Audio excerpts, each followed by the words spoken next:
Nick's holiday booking agent. How can I help you today? Hi, I'd like to book a holiday. Okay, I can help with that. First, where will you be traveling from? Salt Lake City, Utah. Great! And where would you like to go? Los Angeles, California. Okay, when would you like to leave? 1st of March 2025. And when would you like to return? 1st of April 2025. Okay, and how many people will be traveling? 3. Okay. Are there any activities you'd like to participate in while you're there? Maybe try some local food. Okay, finally, could I please get your email address? It's nick at test.com. Okay, I have all the information I need. Please give me a few moments to look into this.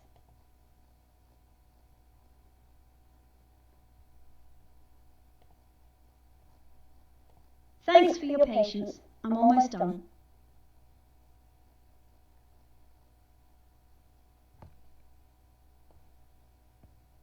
The travel plan has been emailed to you.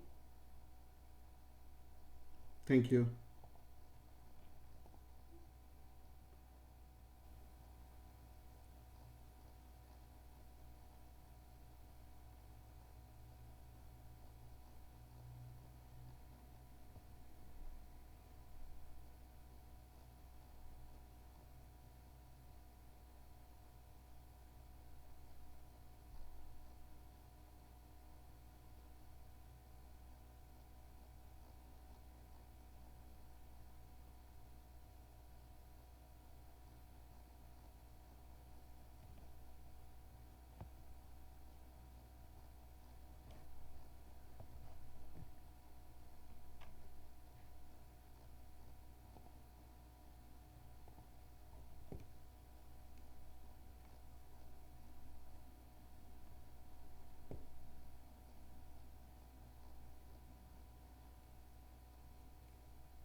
So as you see, the n8n workflow send me the email. It does have issues picking the dates, probably the way I speak, but you'll see that it looks for the cheapest flights, the resorts in Los Angeles, gives link to actually go to their website, and some of the activities around Los Angeles. And since I wanted to try some local cuisine, it gave me uh, the top 2 links uh, as food guides. Um, my workflow is pretty simple. So it starts with a webhook, which actually takes the post request from the voice agent at ElevenLabs. So if you see this agent, it has a tool called n8n,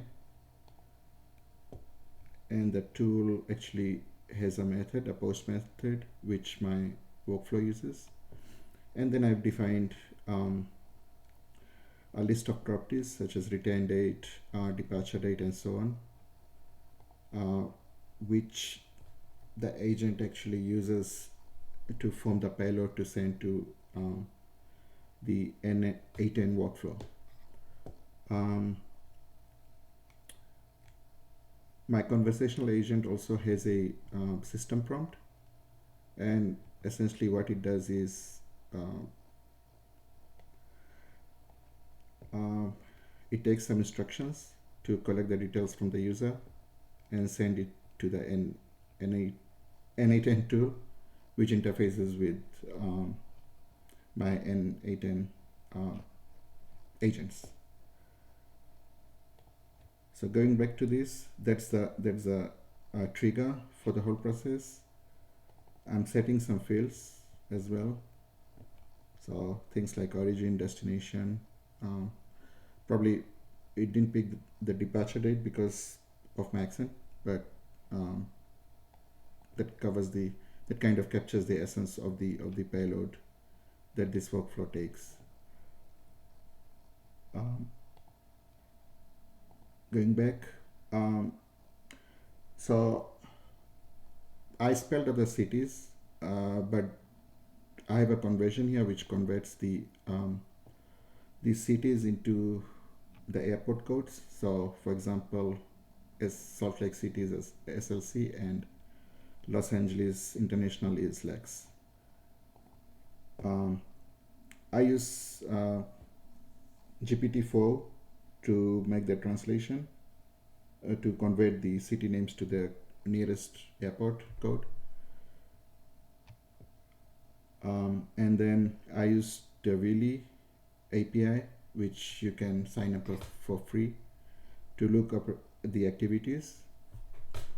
I use SAP API, which is again free, to look up the nearest resorts and the cheapest flights. And then my email agent actually crafts the email. It uses Claude. Again, you can sign up for Claude API.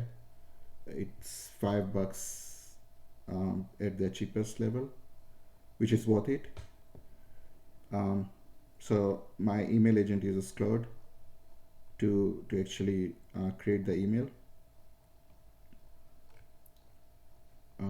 So you'll see the email body here. And then I have a Gmail connector. So the email is sent through the Gmail connector to my Gmail. I've actually hard-coded my Gmail here because I actually mentioned to the agent that my email is, I think I said nick@test.com, which obviously doesn't exist. So I just hard-coded the email here, but in a proper workflow, you'll probably use one of these input schemas, the email input schema for the email, which may be somewhere down here.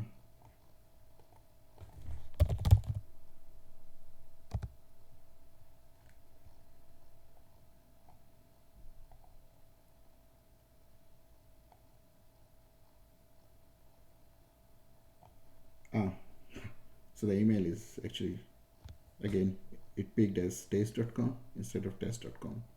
Anyway,